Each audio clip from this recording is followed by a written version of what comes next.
राहाता तालुक्यातील अस्तगाव येथील 70 लाख रुपये खर्चाच्या विविध विकास कामांचं उद्घाटन राज्याचे विरोधी पक्षनेते नामदार राधाकृष्ण विखे पाटील यांच्या हस्ते संपन्न झालं। या प्रसंगी अध्यक्षस्थानी माजी मंत्री अण्णासाहेब म्हस्के पाटील होते। या प्रसंगी नामदार विखे पाटील म्हणाले की अस्तगावला आम्ही सर्वात जास्त मदत करत होतो आणि यापुढेही करू। गाव पातळीवरील राजकारणाचा गावच्या विकासावर परिणाम होणार नाही याची काळजी घेतली पाहिजे। सध्या राज्य दुष्काळानं होरपळत असताना शेतकरी आत्महत्या करत आहे, परंतु सरकार शेतकऱ्यांच्या तोंडाला पाणी पुसण्याचं काम करतंय। हे योग्य नसून सरकारचे धोरण चुकीचे असून विरोधी पक्षनेता म्हणून आमची भूमिका खंबीर आहे असं त्यांनी यावेळी सांगितलं। स्वातंत्र्यावरच तुम्ही आता जर घाला निघाले कोणत्या म्हणजे लोकशाहीला विरोध नाही। माननीय उच्च न्यायालयाने जो निकाल दिलेला आहे तो निकालाचं मिसइंटरप्रिटेशन सरकारने केलेलं आहे, आपल्या सोयीप्रमाणे अर्थ लावलेला आहे।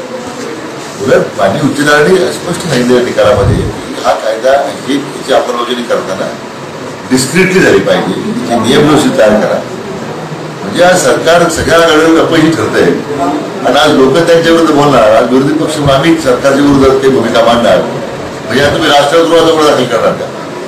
म्हणून या म्हणजे तुम्ही या सगळ्या फ्रीडम ऑफ स्पीच घटनेने दिलेला अधिकार आमचा आहे, तो अशा पद्धतीने तुम्ही दाबून ठेवू शकणार नाही। सरकारला फार वाटत असेल की याच्यामध्ये सामान्य माणसाचा किंवा विचार स्वातंत्र्य या ठिकाणी धक्का पोहोचणार आहे माननीय उच्च न्यायालयाच्या निकालानं, तर त्यांनी सर्वोच्च न्यायालयात सुद्धा निकालाला काही हरकत नाही, परंतु अशा पद्धतीने मुस्कटावी आम्ही राज्यात चालू झाला। माझी पहिल्यापासून मागणी होती, सभागृहामध्ये मी भाषण करताना म्हटलं की हे जलयुक्त शिवार जे चाललेले आहे हे इत्यादी प्रचंड भ्रष्टाचार होतो, कारण त्याच्यामध्ये कुठल्या लोकप्रतिनिधी गावचा सरपंच असेल, नगर सभापती असतील किंवा त्या मतदारसंघाचे आमदार असतील, कोणाचाही समावेश नाही। हे 100% झालेले भ्रष्टाचाराच्या इतक्या तक्रारी येत होत्या आणि पहिल्या पावसात जरी बंद रेवून गेले आम्ही काय करणार, छोटी चौकशी समिती नेमणार, 1-2 अधिकारी निलंबित करणार।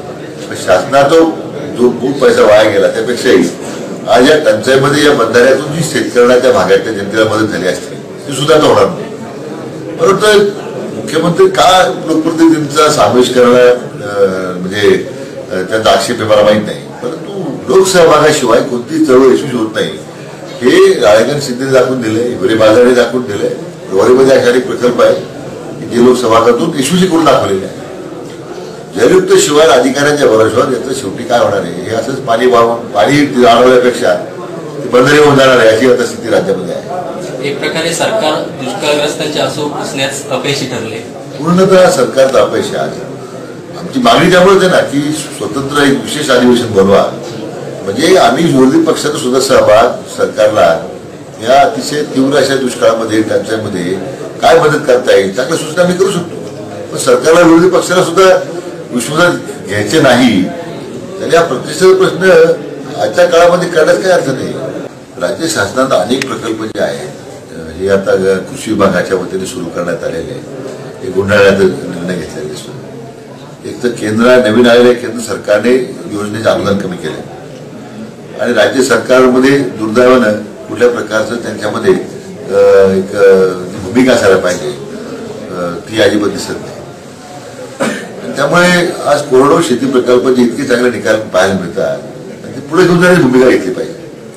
त्याऐवजी महात्मा फुले जलभूमी अभियानाचा कार्यक्रम बदलून तो जलयुक्त शिवार नावं बदलून शासन आपली पाठ उत्तर देणार असेल तर शेवटी या योजनेचं अपयश ज्या समोर येतंय याची सुद्धा जबाबदारी शासनावरच राहणार आहे हे त्यांना लक्षात घेतलं पाहिजे। यावेळी अण्णासाहेब म्हस्के, माजी सरपंच अशोक नळे यांची भाषणं झाली।